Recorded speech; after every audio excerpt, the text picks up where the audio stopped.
Okay, so basically आज के lecture में हम लोग देखने जा रहे हैं, जो टॉपिक है उसका नाम है फ्रेगमेंट्स। अब ये समझ लेते हैं पहले तो कि फ्रेगमेंट होते क्या हैं। अगर हम चाहते हैं कि हमारे मल्टीपल कंपोनेंट्स रिएक्ट जेएस के अंदर एक जगह पे क्लब हो जाए, या ऐसे बोल सकते हो कि अगर मैं मल्टीपल कंपोनेंट यूज कर रहा हूं, जैसे एल आई हो गया, यूएल हो गया, फॉर्म टैग हो गया, इस तरह के मल्टीपल चीजों को मैं इकट्ठा एक जगह रखना चाहता हूं, तो उस पर्टिकुलर चीज के लिए काम आते हैं फ्रेगमेंट्स। तो पहले समझेंगे कि फ्रेगमेंट की नीड क्या पड़ी, जिस वजह से हमको फ्रेगमेंट नाम का टॉपिक इंट्रोड्यूस करना पड़ रहा है, ठीक है। और फिर उसके बाद उसकी यूटिलिटी समझेंगे। सही, तो ये काम समझने के लिए एक बार चेक करते हैं सर्वर चल रहा है, परफेक्ट चल रहा है।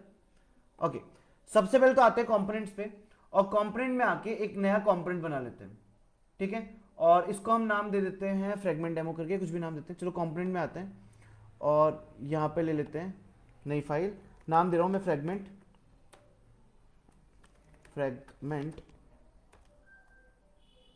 फाइल डॉट जीएस, ठीक है। आर एफ सी लगा देते हैं।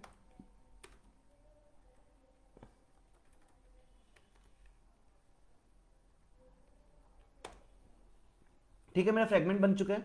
नाउ इसके अंदर एक बार फ्रेगमेंट फाइल लिखा हुआ देख रहे हैं, और साथ में हम यहां से चलाते हैं app.js, जिसपे कमेंट आउट कर देते हैं पुराने कंपोनेंट्स को, और यहां से इस कंपोनेंट को हटा देते हैं और यहां ले जाते हैं और हमारा कंपोनेंट डाल देते हैं फ्रेगमेंट फाइल। सेव किया, परफेक्ट। सो ये पर्टिकुलर कंपोनेंट मेरा यहां पे एम्बेड हो जाएगा। अब मैं जाता हूं मेरी फाइल में, और करते क्या है कि अगर मैं यहां पे मान लीजिए मुझे मल्टीपल चीजें दिखानी है, मल्टीपल चीजें मतलब मेरे को कोई टैग्स दिखाने हैं मल्टीपल, ये डिव हटा देता हूं और यहां जाके मैं लगाता हूं h1 टैग। h1 टैग के अंदर मैं यहां लिख देता हूं सैंपल हेडिंग करके, सैंपल हेडिंग। और इसके बाद यहां पे एक बार इसकी स्पेलिंग सही कर लेते हैं, हेडिंग। साथ में मुझे क्या करना है, इसके अंदर एक पैराग्राफ भी दिखाना है, तो मैंने लगाया प्री टैग और यहां लिखता हूं this is a sample para. जब इस चीज को सेव करके रन करने की कोशिश करते हैं तो हमें बेसिकली कंपाइलेशन एरर मिलेगी इस जगह पे, दिख रहा है। ये क्यों आता है, इस एरर को पढ़ते हैं पहले। Adjacent JSS element must be wrapped in an enclosing tag, did you want a JSS fragment. समझ रहे हो, तो यहां से आपको यूज स्टार्ट हुआ है फ्रेगमेंट का। मतलब ये बोल रहा है कि अगर आपको मल्टीपल कंपोनेंट मतलब मल्टीपल टैग, आपको H1 और P दोनों कंपोनेंट एक साथ दिखाने हैं, तो आप क्या करो कि तो आप इस पूरी चीज को डिव में डाल दो। ये डिव में डाल दिया और इसको एनक्लोज करते हैं यहां से इस तरीके से, तो आपका काम हो जाएगा। फिर दिक्कत ये है कि चलो इसमें एनक्लोज हो गया और यहां पे दिखा दिया, आ गया सब कुछ। मल्टीपल कंपोनेंट्स तो डिव में डालने से भी आ रहे थे, फिर फ्रेगमेंट की नीड क्या हुई, चलो दिखाते हैं। यहां आते हैं, यहां आने के बाद बेसिकली हम लोग इसको इंस्पेक्ट कर लेते हैं। इंस्पेक्ट करने के बाद ये एरो पे क्लिक करते हैं और यहां पे चल जाते हैं सीधा। दिख रहा है, यहां पे जब भी आप कोई कंपोनेंट रेंडर करोगे ना, तो यहां पे आपको एक एक्स्ट्रा डिव मिलेगा, दिख रहा है। अगर किसी इंसान को अपनी डिजाइन में एक्स्ट्रा डिव नहीं चाहिए, तो हो सकता है इस डिव की वजह से उसकी डिजाइन बिगड़ रही हो। अगर इस तरह की दिक्कत आती है तो हम क्या यूज कर सकते हैं, यहां पे यूज कर सकते हैं फ्रेगमेंट का। कैसे यूज करना है, आपने जो डिव लिखा है उसकी जगह लिख दो रिएक्ट डॉट फ्रेगमेंट, यहां पे भी और यहां पे भी। सेव किया। इससे क्या होगा, जब आप इसको रिफ्रेश करते हो तो जो एक्स्ट्रा डिव आपको दिख रहा था ना H1 और P के बाहर, वो एक्स्ट्रा डिव नहीं रहेगा। साथ में जो आपकी डिजाइन है जो एक्स्ट्रा डिव की वजह से बिगड़ रही थी, वो डिजाइन भी नहीं बिगड़ेगी। बट एक्चुअल यूज इसका यहां पे नहीं है। इसका एक्चुअल यूज आता है फॉर्म टैग में, टेबल टैग में और लिस्ट टैग में, ठीक है। उसके हेल्प से इसको एक बार समझने की कोशिश करते हैं। तो एक काम करते हैं, हम एक बार के लिए यहां जाते हैं, नया कंपोनेंट बनाते हैं और यहां लिख लेते हैं टेबल डेमो करके डॉट जेएस, और एक और कंपोनेंट बना लेते हैं कॉल डेमो करके डॉट जेएस। ये दोनों ही फाइल्स बना ली। सबसे पहले तो फ्रेगमेंट फाइल को यहां से हटा देते हैं और टेबल डेमो के अंदर आर एफ सी लगा के फाइल रेंडर कर लेते हैं। कर लिया। सेम जाता हूं कॉलम डेमो में, आर एफ सी ई सॉर्टेड। अब क्या करते हैं, सेव कर लेते हैं इसको, इसको भी सेव कर लेते हैं। अब टेबल कंपोनेंट के अंदर जाके कुछ बनाते हैं पहले। तो मैं गया यहां पे और मैंने रिटर्न के बाहर से डिव हटा दिया यहाँ से, क्योंकि एक मेन टैग चाहिए और वो टैग मेरा हो जाएगा टेबल टैग, ये मैंने लगा दिया। दूसरा मैं क्या कर रहा हूँ, इसके अंदर एक और टैग यूज कर लेता हूँ जिसका नाम है टी बॉडी, टेबल बॉडी के लिए कर लिया। उसके अंदर मैं एक और टैग लगा देता हूँ जिसका नाम है टी आर। हो गया, सॉर्टेड है यहाँ तक।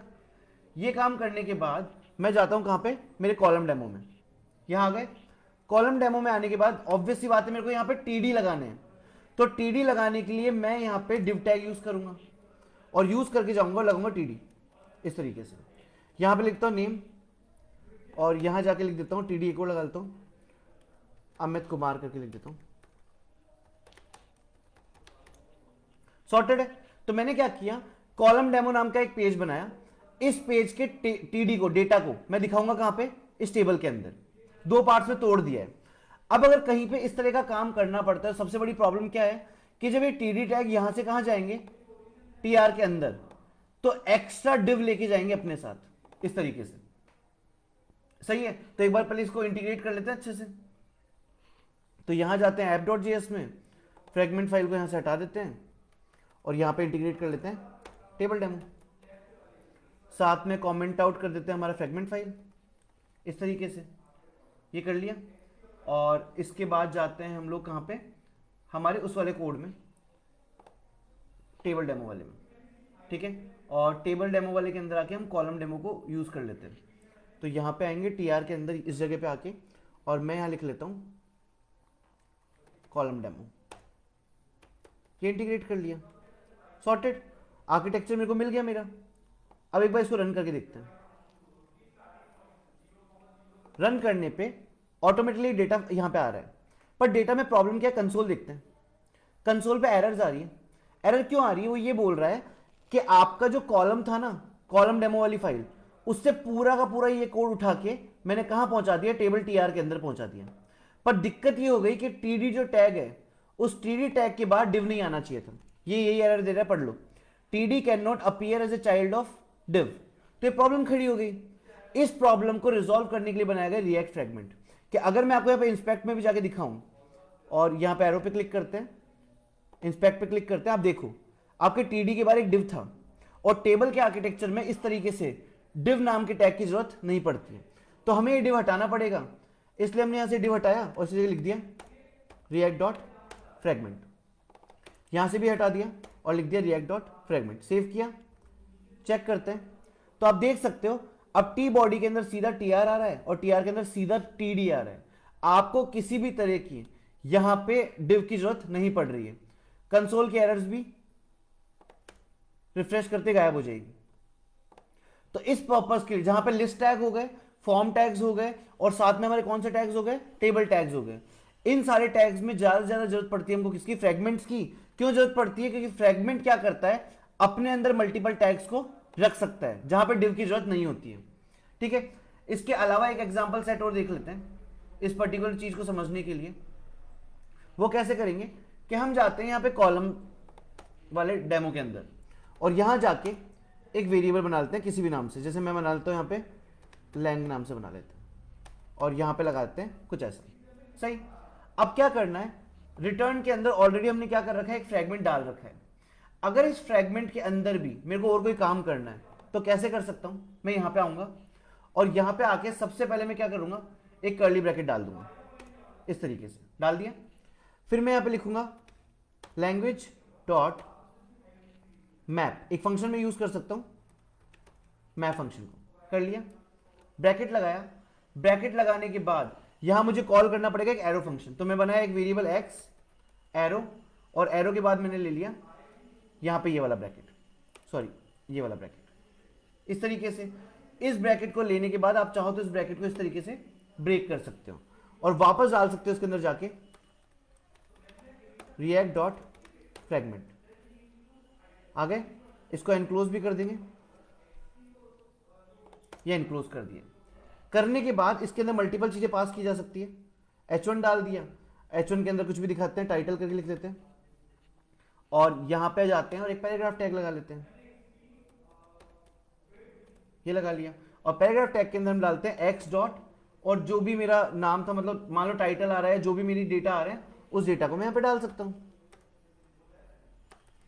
उसके लिए लगाना पड़ेगा curly bracket, x dot title, इस तरीके से।